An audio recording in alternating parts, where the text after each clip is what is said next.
What's going on, psychonauts, seekers, and brave explorers? My name's Nate, and I just wanted to give you a quick review of Awaken Your Soul. Now, I normally don't do reviews unless something is so profoundly amazing that it is worth my time to actually do it. So obviously, this was and is. I want to start by first thanking Anthony and Amber for making this all possible. For multiple trips to Africa to get initiated by the Bwiti tribe, to have the blessing to be able to do this and bring this incredible medicine to the Western world. The sacrifices that you both have made to do this are appreciated beyond words, because there's really nobody else that is doing it. So a big thank you and much love to you both for that. Two, something that I feel you should know beforehand, because it was a little confusing to me with the research I was doing into Iboga, was the difference between Iboga and ibogaine. I won't take long on this, but really quick, ibogaine is just one of the alkaloids that is in Iboga, of which I think there's 12 or 14. So the ibogaine clinics that you hear about in Mexico and Canada, I believe, are strictly for people who are actively using something like heroin. They're more of a medical thing. It's not necessarily a ceremony. It is the administration of that particular alkaloid, which is one of the keys to basically detoxing you without any withdrawals and making you no longer want to do whatever substance you were previously addicted to. Ibogaine, in this case, you are taking the actual root bark of the Iboga tree in the traditions of the Bwiti tribe. You will be partaking in 2 ceremonies done with the utmost respect to the Bwiti tribe. My hat's off to Anthony and Amber for the way they conduct this, the respect that they pay to it, but also at the same time making it feel very natural, comfortable, and easy. I can say so many amazing things about both of them, but the main word that keeps coming to mind is truthful. They are both truthful human beings, and all of their intentions, their actions, the reason for doing what they're doing there and bringing this medicine to the world. And there's not an ounce of dishonesty in anything they're doing. They're just genuine, real people who have given up everything to do this and truly believe full-heartedly in the amazing benefits that this medicine will give. That segues kind of perfectly into my next point here, which is, whenever you do a psychedelic, doesn't matter what it is, psilocybin, LSD, ayahuasca, set and setting is most crucial, as well as setting intentions. But the setting of this place is beyond words. I don't know how it exists. It is truly a paradise in the middle of a jungle. The family that built it over a course of 25 years by hand, sourcing everything on the 50 acres of land that is there, built it with such love and focus, and it's just incredible. It is going to blow your mind if you go. There is truly no words for it other than an Eden that exists somewhere. And furthermore, there is an energy to this place that is palpable, and you will feel it when you are there. It feels very sacred, and just one with nature. And so the setting there that Anthony and Amber have created is a setting that is very comforting, very relaxing, very isolated, so you don't have to deal with phones and the outside world and distractions. It is truly a time for you to get in touch with you. And so, that being said, you couldn't ask for a better setting to venture on a journey like this.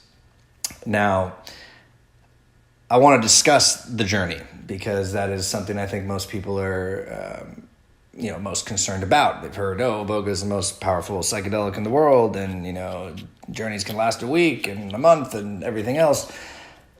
Yes. I'm not going to lie to you. Yes. But it's not as bad as you think.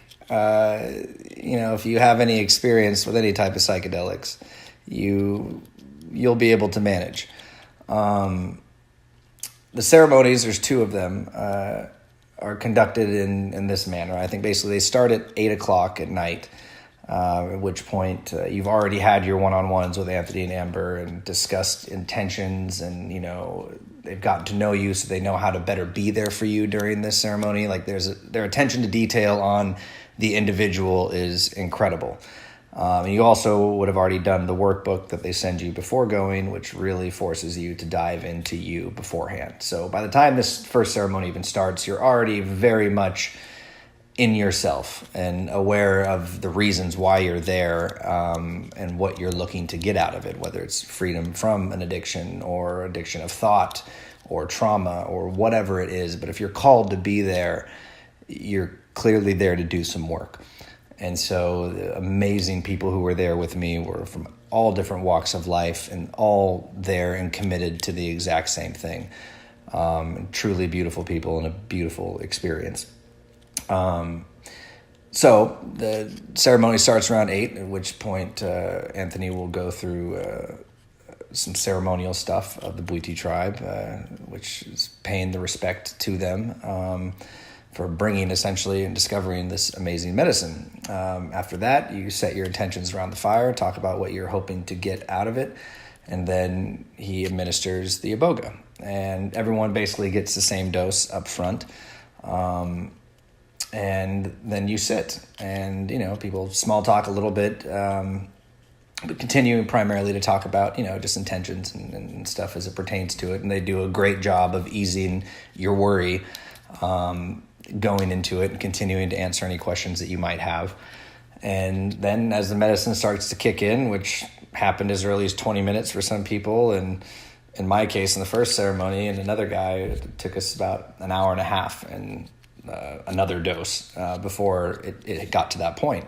Everybody's different, as you all know, and it's an art as much as it is a science, trying to figure out what is the ideal dose for you.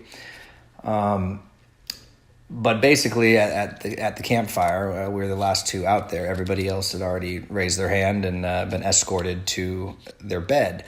The first thing that started happening was Iboga started showing me pretty much every negative thing I've ever thought about myself or said, or insecurity, or things other people have said.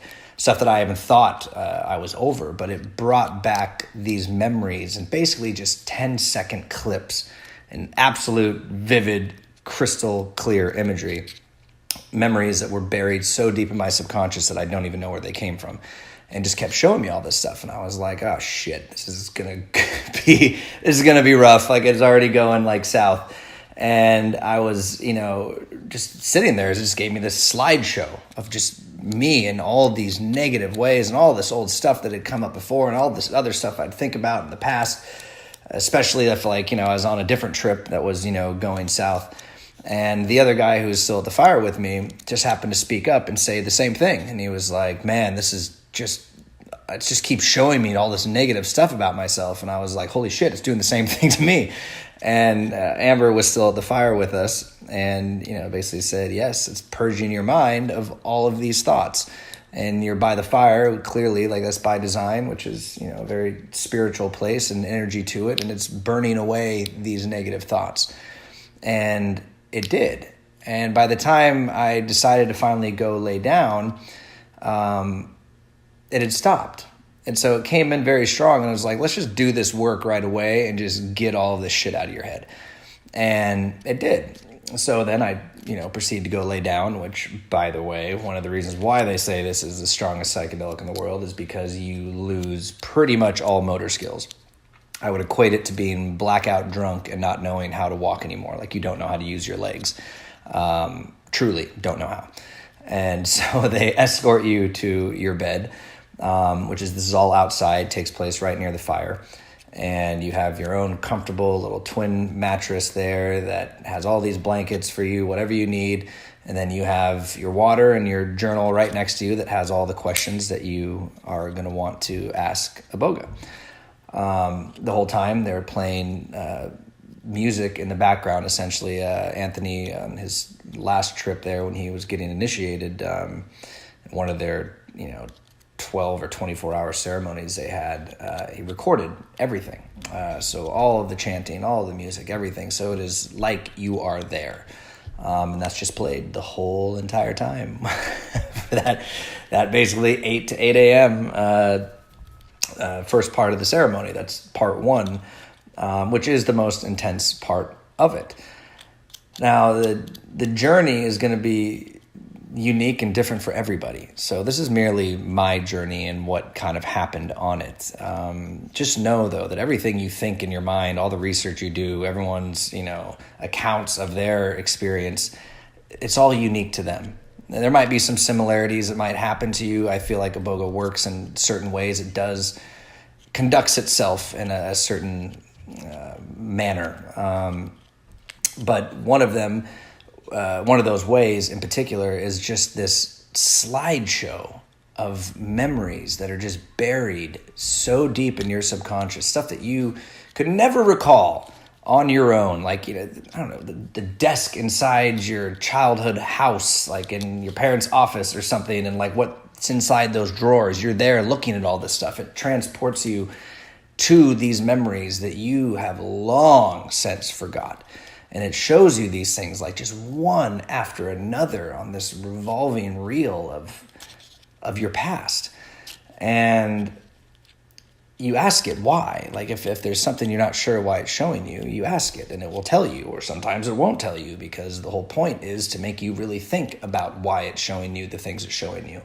And some of it's just purging. Some of it is just literally breaking these long-term neurological bonds that you have in your brain, which is one of the most phenomenal aspects of Iboga, is that it basically hard resets your brain. This is why it's able to break addiction, not just addiction to chemicals and substances, but addictions to thought and behaviors and traumas. Is that long-term neurological web you have in your brain that over time, the more you think something, the more you do a drug, whatever it is, forms this long-term bond in your neural web. And then it becomes nearly impossible to ever break that habit or that thought, which is why we're all pretty much a product of the first 10 years of our life, unless we made a conscious effort to try and not be that. But it basically breaks all of those. And I almost felt like circuits in my brain were popping the whole time as it just broke these long-term bonds and reset everything in my brain. And so the night went on, there's obviously moments of panic, like, holy shit, like, I knew this could last 24 hours or, a week or whatever, but like, I didn't really think about it. I never really processed the fact that it could and will last that long. And there's one moment of panic that happened, and then I just, breathed my way through it and was out, and it was fine. Iboga was fairly gentle with me on the journey, despite showing me some, heavy and difficult stuff up front. After that, it was pretty delicate. And it has a sense of humor. Anthony and Amber kept saying that before we did it, and I was like, oh, that's interesting. And then I experienced it, and there were countless moments that like it literally punked me, like showed me like real insecurities and fears and stuff I had that I would take really seriously, and showed them to me in such a funny way, like that it just made fun of me. And it was just like, dude, quit taking it so seriously. And like I laughed out loud, like it was the funniest shit ever. It found a way to speak to me in a serious manner about serious stuff, but as kind of a joke. Like it can be very delicate with you as well as very blunt. They describe it as an authoritative dad who's telling you not what you want to hear, but what you need to hear. And it really kind of is. You sense its presence and its energy as such. But basically, though, by the end of that first night, usually when the sun comes up, they give you the option if you want to be escorted back to your room or a hammock somewhere on the property, you can. Otherwise, you lay there until you're able to kind of walk again. And so usually about 12 hours, I'd say probably 8 a.m. or 7 or something is when I finally got up. And you're not going to sleep for 24 hours at least, so just know that. So the second part of the ceremony, that second 12 hours, is what they call the integration part. And that is where you really start processing all of the profound and amazing things that Iboga showed you. And as they, explained to us, like, most of the valuable insights come in the days, weeks, and months that follow the ceremony, because sometimes it just takes that long to process it. Some things it shows you just right away you get, and you're like, aha, like that makes total sense. Other things take a while, and it's really an individual basis, and I think based on how stubborn a person might be, or open, or whatever the case might be. But it's different for everybody. But I would say on that first ceremony, around 18 hours, I was back to normal, and I was eating after 12 hours, which they said is highly unusual. My second ceremony, however, which happened 3 days after that, I believe, I wanted to go even deeper. And so I did. And that ceremony lasted about 3 days before I finally stopped having visuals. I don't freak out. It was not as bad as you would think. I said the most intense part is that first 12 hours. And then after that, even with the visuals that persist and, whatever else, it's fairly manageable. It didn't let go for 3 days. It had a lot of work to do in me, and I asked for it, and I'm glad that it did. And that being said, the biggest advice I can give to you is just know that it will end. It does end. Breathe your way through it. Don't panic. It will end. And when it does, the day after is one of the most amazing days you will ever have. You are euphoric. Everything becomes so much more vibrant and alive. It's like a filter has been removed from your eyes, and you see the world in such a different way. And you're not high, you're not low, you're balanced, you're centered in this profound way that nothing else I've ever done has ever been able to kind of come close to. And it's an incredible feeling. But I mean, all that being said, some of the most profound messages that were given to me were so simple. Like, I was going there expecting, wanting answers to these super complex questions of what is God, and all the aliens that are visiting us, and where do we come from, and why did I choose this life? How many have I lived before? What am I going to live after? And yada, yada, yada. And which are all, interests of mine and stuff I've spent, countless years researching and diving into. Like, I'm obsessed with truth and knowledge and understanding and want to know the reason and purpose for things. But it basically just shut me up in a way. It was like, look, you may know all of this stuff, and you may be right, but you will never know that for sure. And all you know is this life. That's all you know you have, is this life. Like, so live it every day. Be present. You do not know what comes next. All you know is that you have this life, and it is a gift, and you are here to do things. You are here to be the best version of yourself, to bless other people, to put good energy out, and live and experience this life. Like, quit focusing on the next life, essentially. And, it's almost a form of escapism. It also revealed things to me about my struggles I'd had with other addictions in the past. And, me thinking that maybe it had to do with other childhood trauma I hadn't yet maybe discovered, even though I'd searched every corner of my psyche for what that could be. And it was like, no, man, you're just bored. Like, that's why you do it, because you're not being, creatively stimulated in the way that you need to all the time. And instead of filling your time with the things you should be filling it with, like working out, eating good, helping others, whatever else, it's like you have chose to numb yourself to just not care about the fact that, like, a lot of the stuff in your career is out of your choice, and they're out of your control, and that there's a lot of downtime that you don't like dealing with. And just simple solutions to things that I thought would have such a complicated answer to, and they weren't. It was so simple. And it really showed me the person I'd become and how that person looked to the people I care most about in life. And that was difficult, but also at the same time reinforced that I don't want to be that person ever again. And showed me then my higher self and what that guy looks like. And I know what that guy looks like, and I've been him before. I know how he acts, how he operates, the effects he has on people around him, and I want to be him. And that is who we should all want to be, is the highest version of ourselves in this life and live it to the fullest. And there was countless messages and things that it taught me, and some of them didn't come until, a week or two after. But the point is, it was all profound knowledge, all knowledge that it's not intellectual, that you read a self-help book and you feel okay for 2 weeks and then you revert back to your old habits.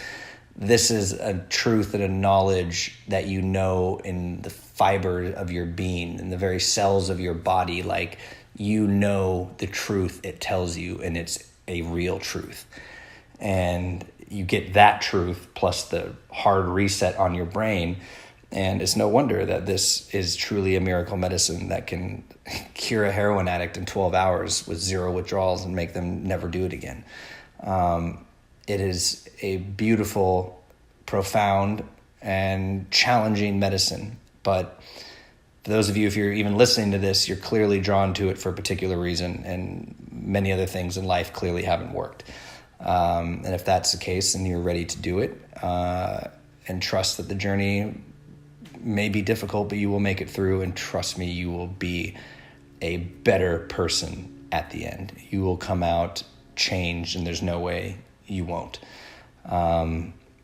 And you couldn't have found a better place, because Awaken Your Soul and Amber and Anthony and everyone who is there helping out could not be more amazing, genuine, loving, truthful people. And the properties, bananas.